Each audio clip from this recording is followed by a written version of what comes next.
My name is Susie Essman, and I feel tickled pink about being Conan O'Brien's friend. All right, I'm not buying that for a second. I'm not buying it. Are we friends, really? Well, I'd like to think we are. Or are we just showbiz friends? We're showbiz friends. Okay. If you ever try to speak to me outside of a showbiz setting, Here we go. I need clearance. You'll get... It's funny, the reach of the Curb Your Enthusiasm is incredible because, I mean, ever since I did that episode, which was, I think, third from last or something episode of the run of the show, and Larry needs Conan clearance, so many people come up and say, I know I don't have clearance. Yeah. But would you like some French fries with your, burger? So Is that's it been going tedious on. at this point? It's no, tedious. I like no, it. Okay. I mean... You know what I love that you did in that episode? You allowed yourself to be an asshole. Oh, trust me. Allowed? Was it a stretch? No, it was not. Well, this is, it's funny because I've always loved when I'm constantly riffing with different people in the office or writers or other comics. And my go-to is this antagonistic guy.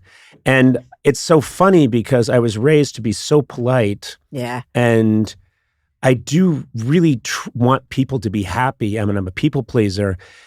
But one of the things I love about the job is that when there are moments when it's comedically necessary, you can go to town. And it's Who like are you talking to? I know, exactly. No, Susie, I don't think you get it. Let me explain. It's really fun to vent as a comedy. God, Susie doesn't get it. But anyway, when I went into that episode, my thought was, because I've done a lot of improv, was, oh, I get it. This show is whatever Larry wants, don't give it to him. Right, so right. Larry sees me, and he's trying to establish a connection, and I know my job is not to let him have it. And then he wants to maybe get together, and I will not let it happen, which is, I would never do that in real life. But it was so much fun. It's called to be acting, an asshole. Conan. No, it's not in my part. I don't think I can act my way out of a paper bag, but it was really fun to do that. Yeah. It was so much fun. But, some people would not allow themselves to be that character because they want to be likable and, they don't. It was funny with Ted Danson. Ted didn't know for a very long time that he was the cad. Yeah. Because that's not his character in real. I mean, everybody loves Ted Danson, and Larry made him the asshole. And he was not aware of it in the beginning that he was the asshole. But then he's really good at it. Yeah, he's great at it. I don't know if you agree with this, but you seem to me like somebody who, the question obviously you probably get all the time is, where does Susie Essman start and Susie Green begin? Because you've been so brilliant at being so vulgar and being so angry at, Jeff, Garland's character and Larry David, and just furious with everyone and letting it fly. And sometimes when someone's that good at it, I think that's because they don't get to be that way in their everyday life. So this is a release. Yeah. It is. I mean, I don't walk around treating people that way. And talking about people pleasing, I see when people stop me in the street, because I live in New York, so I'm in the street. And I actually ran into you in New York recently. I was going to talk about this. Yeah. When they stop me in the street, I see that they're visibly disappointed when I'm gracious. I see their faces just fall. They're just so disappointed when I'm gracious and kind. Because they want you to call them a fuckface or something. Yeah, exactly. Right? And I actually don't do that in real life. Surprise, surprise. It's called acting. It's a character.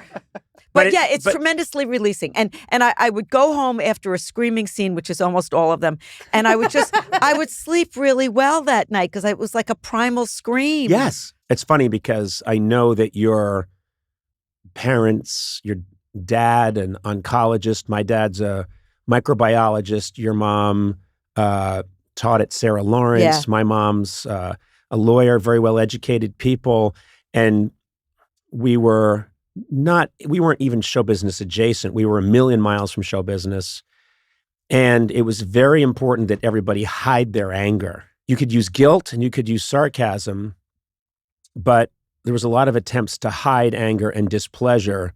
And then I found when I got into comedy that being able to just if I shared an office with, Bob Odenkirk, and I could just go to town on him. Yeah. It's so much fun. It was fun, and it's this miraculous thing where you're playing, so no one gets hurt. No one gets hurt.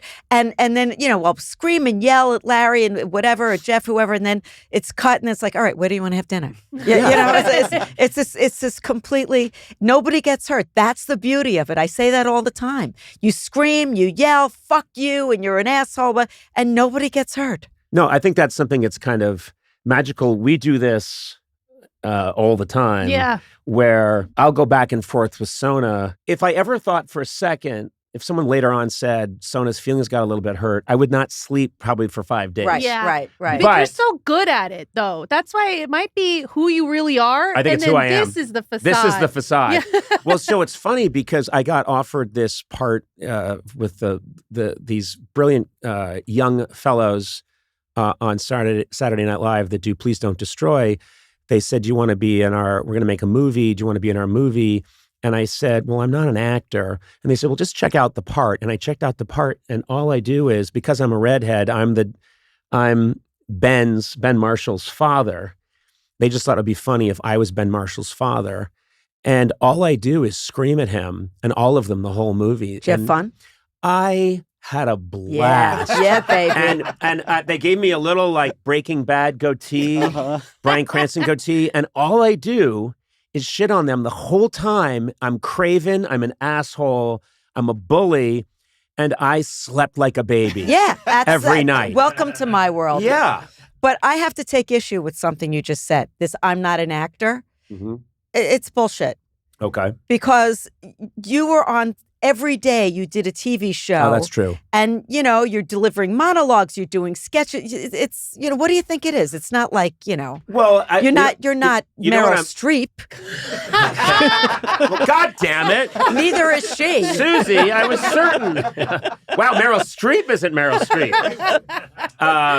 She'll be crushed. I would say to Larry all the time, I think Larry's a great actor. Mm-hmm. And I think he's just gotten better and better over the years. And I would tell him that, and he was like, I'm not an actor. I don't act.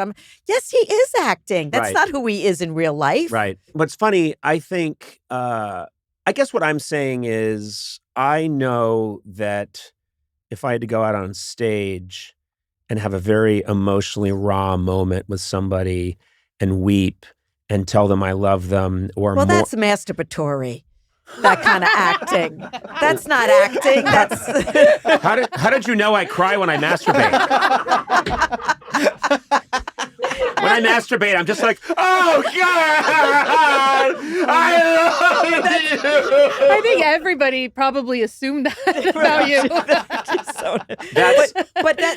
That's one kind of acting. Right. And you're right. There was to all those years, almost 3 decades of doing the talk show, I do think the one thing I got very good at was sometimes, because you're doing a volume business, you're interviewing someone who you're talking to 3 people a night, 5 nights a week. There's some dullards in there. There's some dullards, and there's some people who maybe you didn't really excited to talk to. I would work on, everybody's... You'd fake it. Fake it, and also convince myself I am interested in this 26-year-old actor from the WB show that I've never watched. Who has nothing to say of interest. I'm sorry. It's always a 26-year-old actor from a WB show. I'm thinking of one person. So you could say, well, you were a performer, but you were acting. Right. Acting is pretending. Right. It's what it is.